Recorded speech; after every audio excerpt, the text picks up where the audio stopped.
kamara. Kamarang aleluya, kamarang aleluya, kamarang aleluya. Salamat. Mapapatalsik ka kung patuloy mong pag-uusapan ang Iran. Direktang binantaan ni kataas-taasang pinuno Khamenei si Pangulong Trump. Pero habang matapang na nagsasalita si Ayatollah sa telebisyon, ang kanyang rehimen ay gumagawa ng mga kalupitan sa dilim. Sa ilalim ng 24 oras na internet blackout, nakakatanggap kami ng mga ulat ng mga sibilyang tinatamaan ng machine gun at mga doktor na inuutusang pabayaan na lang mamatay ang mga sugatan. Narito ang katotohanang tinatago ng rehimen. Nagsimula ito sa babala para kay Pangulong Trump mula sa kataas-taasang pinuno ng Iran. Pakinggan ninyo. Un babai ke Yung taong nakaupo dyan na puno ng kayabangan at pagmamataas, hinuhusgahan ang buong mundo. salamat. Dapat niyang malaman yon. Karaniwan, ang mga mapaniil at mayayabang na tao sa mundo tulad ni Paraon, Nimrod, Reza, Khan Pahlavi, Mohammad Reza at iba pa ay napatalsik noong sila ay nasa rurok ng kanilang kayabangan. Matatanggal din ang isang ito. این هم سرنگون خواهد شد. Ito ang kanyang unang talumpati mula ng milyon-milyong Iranian ang lumabas sa kalsada sa ika-12 araw ng protesta. Pinanindigan pa rin niya ang ideolohiya niya at isinisi sa iba. Ngayon, bumalik lahat sa kanya. Kita mo, ayon kay Khamenei, noong 1979 ang pagbibigay ng konsesyon ng Shah ang naging dahilan ng kanyang pagbagsak at kaya niya ginagamit ang aral na iyon sa nangyayari ngayon. Ayaw niyang magbigay sa kahit anong hinihingi. Sa talumpating ito, sinabi niya, at inuulit ko, na hindi uurong ang Islamikong rehimen sa mga nanggugulo. Pakinggan ninyo. همه بدونن Dapat malaman ng lahat na ang Islamikong Republika ay naitatag sa dugo ng daan-daang libong mararangal na tao. Sa harap ng mga nanggugulo, ang Islamikong Republika ay hindi uurong. ang Islamikong Republika ay hindi magpapatalo. Panahon na ngayon, Gusto talaga ng Islamikong Republika na kumalat ang mga video clip na ito dahil ang Twitter account ni Khamenei at mukhang meron nga siyang Twitter account ay nagsimulang mag-tweet ng mga linya mula sa talumpati agad pagkatapos tumigil magsalita si Khamenei. Patuloy pa rin iyon matapos ang ilang oras. Pero ang pagkukunwari dito ay nangyayari ito habang ang Iran ay nasa isang kumpletong pambansang internet lockdown. Mahigit 24 na oras na simula nang magsimula ito. At nagpapatuloy pa rin hanggang ngayon.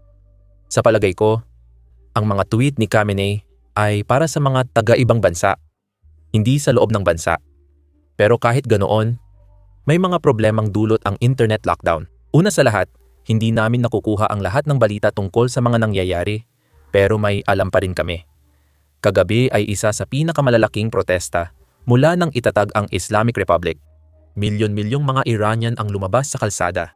Sa kasamaang palad, kaunti lang ang detalye natin at karamihan ay mula sa mga taong nagtagal at nakipag-ugnayan sa ibang bansa.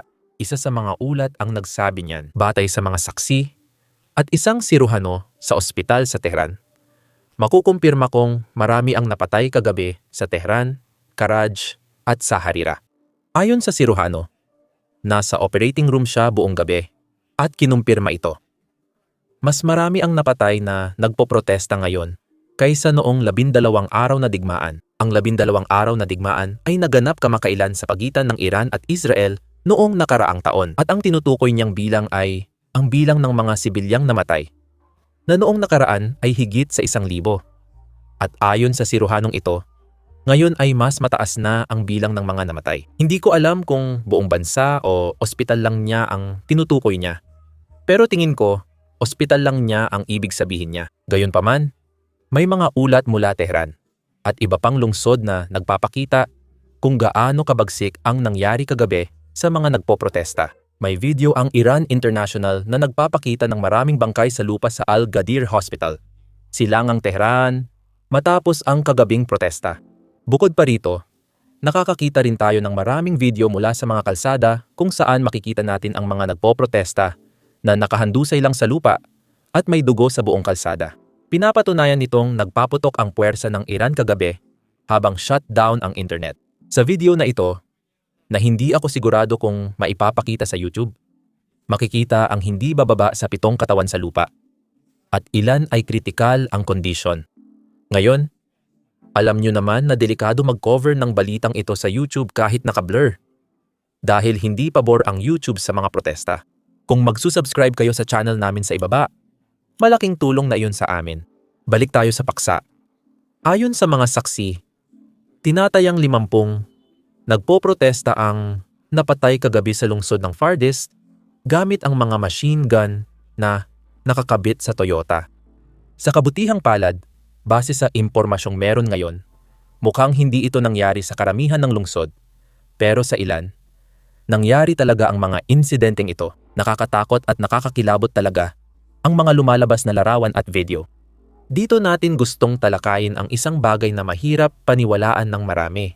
Sa palagay ko, krimen laban sa sangkatauhan ang ginagawa ng rehimen. Ang mga puwersa ng seguridad ay lumalapit na ngayon sa mga doktor at inuutusan silang huwag gamutin ang mga nasugatang nagpoprotesta.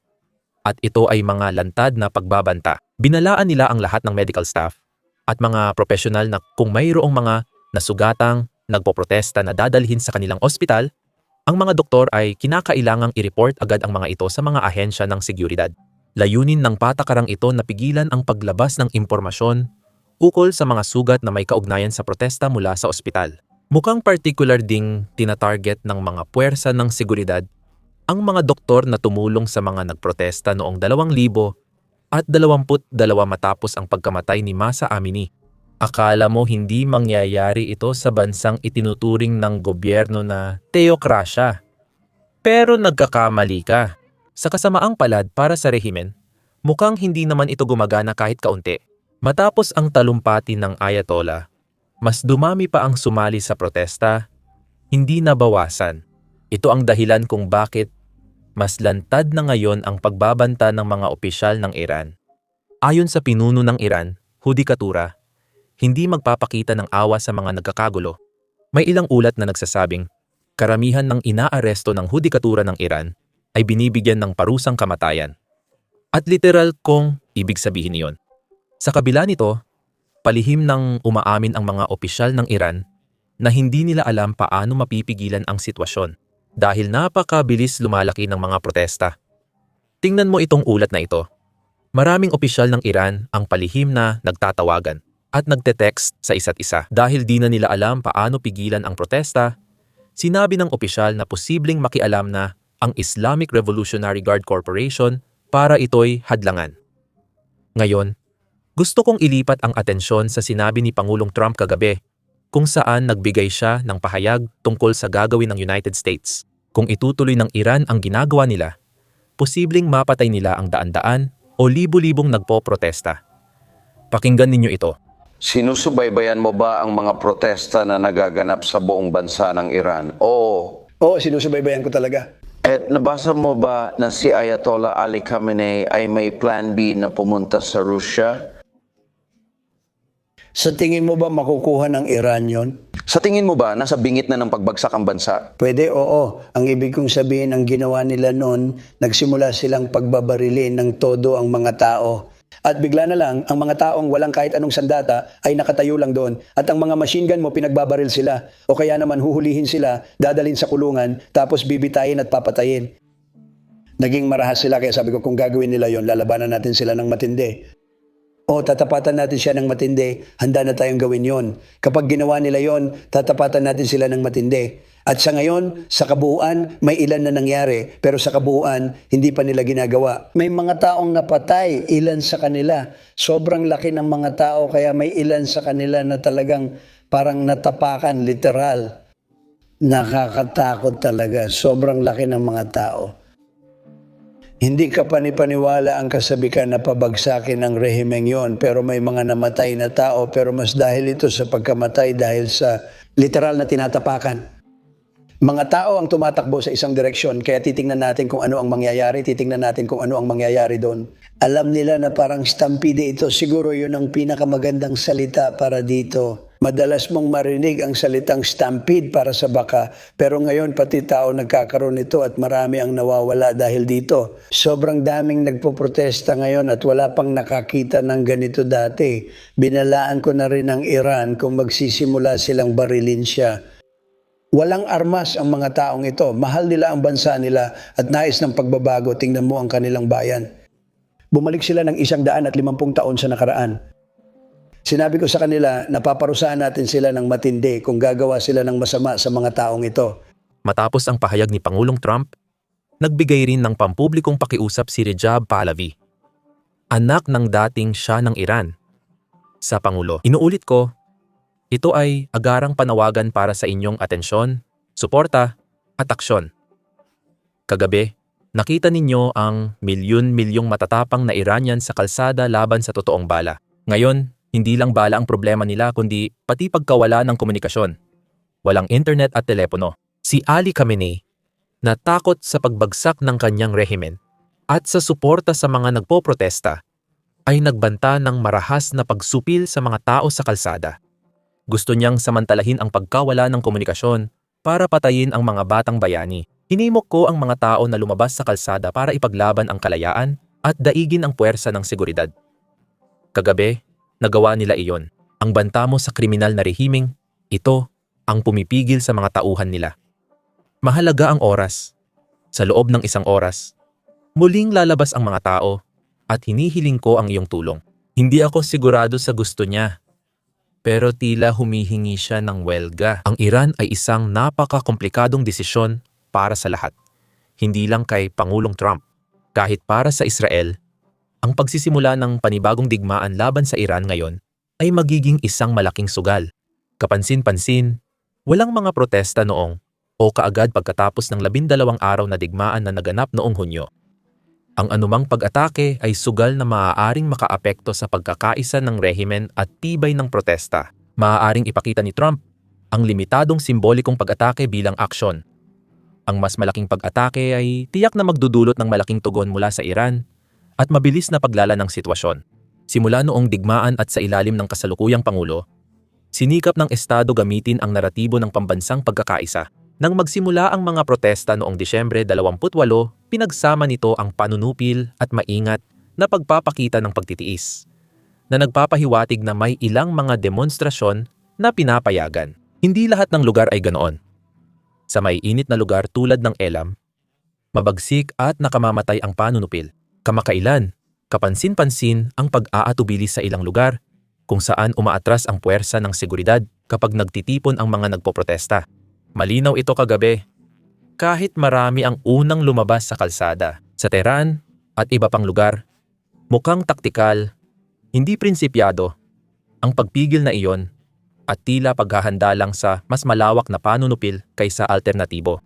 Ang tunay na tagapakinig ay hindi ang matinding taga-suporta o nagpoprotesta, kundi ang mas malaking bahagi ng gitnang uri ng Iranian society. Malalim ang kanilang pagkadismaya at takot sa kaguluhan, kaya mahalaga ang kanilang kilos sa susunod na mangyayari. Sa madaling salita, sa pamamagitan ng paghihiwalay ng tamang protesta sa karahasan at paggamit ng taktikal na pagpipigil, layunin ng Estado noon na impluwensyahan ang pananaw ng gitnang uri ng Iran at pigilan ang pagbuo ng kritikal na masa. Higit sa lahat, ang ganitong dayuhang panghihimasok ay madalas magdulot ng pagkakaisa sa likod ng watawat. Hindi natin tiyak kung mangyayari iyon kung may makikialam ngayon, maging ito man ay Estados Unidos o Israel. Pero hindi mo maaring isantabi ang katotohanan na maaaring mangyari iyon. At ibig sabihin nito, ang anumang pakikialam ay may kasamang malaking panganib. At bukod pa roon, maaari itong makasakit. Mga protesta na nagaganap sa loob ng Iran sa ngayon at patuloy na lumalaki gabi-gabi. Kaya sigurado akong nakikita mong maraming tao ang humihiling ng interbensyon ng United States sa loob ng Iran. Hindi ito kasing dali ng akala mo. Pero gayunpaman, patuloy naming susubaybayan ang rebolusyong ito at siguraduhing pindutin ang subscribe button sa ibaba para makita mo ang aming mga susunod na update. Ako si Sam at magkikita tayo sa susunod na video. Isa sa mga problema sa paggawa ng mga video na ganito, kung saan nagpapakita kami ng maraming drone strike kahit na walang nasasaktan na tao o sundalong Ruso. Sa video, madalas dinidemonetize o nililimitahan ng YouTube ang mga video namin. Noong isang linggo lang, 4 na video namin ang na-demonetize ayon sa YouTube. Ang pagpapakita ng mga drone strike o kahit footage mula sa frontlines ay hindi kaaya-aya para sa mga advertiser, kaya nililimitahan ang mga video. Ito ang realidad ng makabagong digmaan na kinakaharap at nilalampasan ng mga Ukrainyano. Naniniwala kami na mahalagang ipakita ito, kaya inilunsad namin ang Basics Insider. Ginawa namin ito mula umpisa, kaya walang limitasyon. Hindi namin kailangang i-blur ang aming drone strike, hindi namin kailangang i-blur ang aming mga kuha sa frontline, at hindi rin namin kailangang i-blur ang pagkasira ng mga bus ng himpapawid ng Russia. Bukod pa rito, wala kaming inilalagay na mga patalastas sa aming site. Sa ganitong paraan, hindi namin kailangang i-censor ang aming sarili dahil lang hindi natutuwa ang mga advertiser sa mga tinatalakay namin. Hindi namin pinopondohan ang site sa pamamagitan ng mga patalastas, kundi sa pamamagitan ng inyong suporta. Kung interesado ka sa ganitong balita at gusto mong mapanood ang aming mga video na hindi censored at makakuha ng mga bonus na nilalaman na hindi namin pwedeng i-upload dito sa YouTube, siguradong sumali ka sa amin sa basicsinsider.com. Pwede mo ring i-click ang link sa description or i-scan ang QR code na nasa iyong screen. Sa pagsali, mapapanood mo lahat ng nilalaman na na-upload na namin at pati na rin ang lahat ng mga video na i-upload pa namin sa hinaharap. Bukod pa dyan, susuportahan mo ang aming coverage at ang aming channel. Kaya maraming salamat. Ako si Sam at magkikita tayo sa susunod.